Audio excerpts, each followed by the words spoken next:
Welcome to MirrorFly, a unified communications product for real-time chat, audio, and video calls SDK. In this video, I will guide you through the process of integrating push notifications for the iOS platform.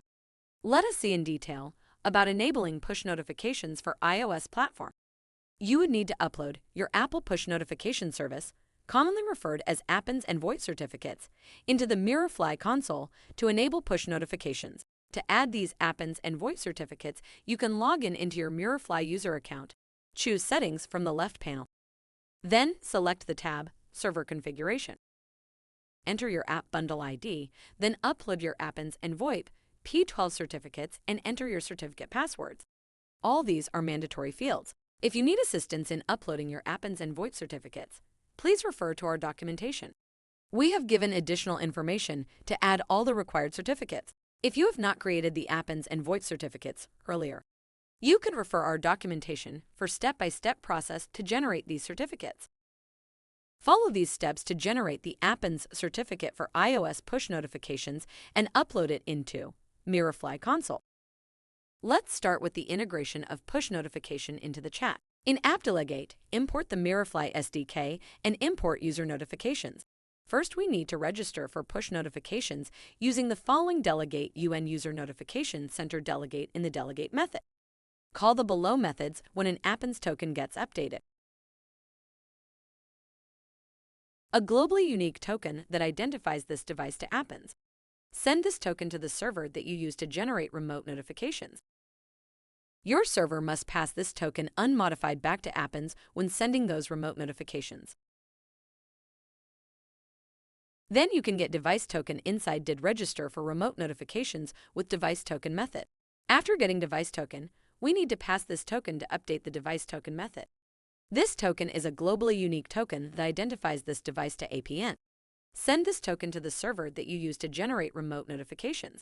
Next step, to receive messages in the background or in the killed state, you need to enable following capabilities. To receive messages in the background or in the killed state, you need to enable App Group Container ID to access data between app and notification extension. Enabling App Group is mandatory to access user defaults and database in container. Go to the project, click on Capabilities, and choose App Groups. To configure your app to allow background tasks, enable the background capabilities that you need. Before that, add the App Group Container ID. Once added App Container ID successfully, then you can enable remote notifications to provide up-to-date information of your app, even when the app is not running. Let's see how to process push notification request. Need to set Container ID in App Delete class. Ensure the Container ID is same as you added in the App Group.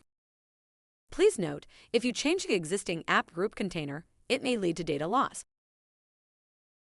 Assign the obtained group container ID from app groups. In function did finish launching with options, use this chat manager .set app group container ID method to set container ID, which is your app group string name. Call the chat manager method in did finish launching. Set container ID, which is your app group string name. I already given the data for license key in chat manager .initialize SDK. In step 1, create notification extension target. As a process of getting push notification in background and killed state, the SDK required to add notification extension service in your Xcode project.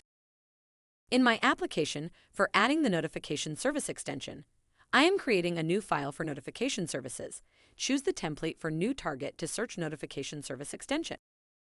When a dialog appears to activate the target extension, give a product name. For example, I have given the product name as Notification Extension, then click Finish.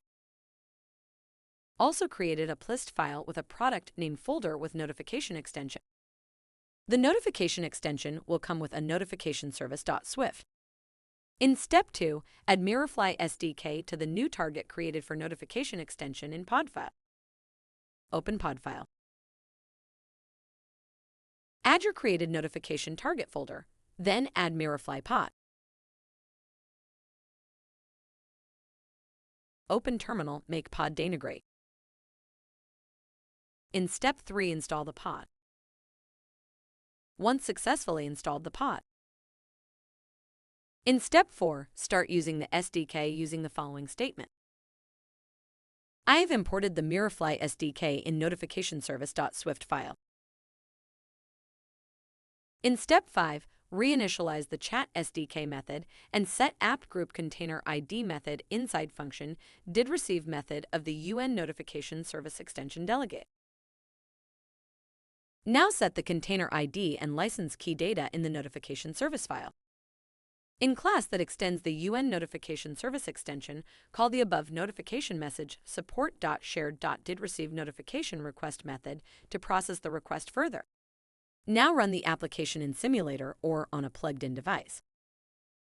Once the app is initialized successfully, it asks a permission to allow the notification. You should accept the notification permission. You can see the log once you accept the notification permission. You will get a device token. Let's see the demo for push messages receiving status. First, register and log in the user. Now make your device in background to get push payload messages from receiver. This is our sample application UI to sending the message for my application to check the push notification received or not. Successfully received the push notification in background state. Great. Hope this video is helpful for you in integrating your MirrorFly push notifications for iOS. MirrorFly is the best platform to build in-app chat, audio, and video call features in your application.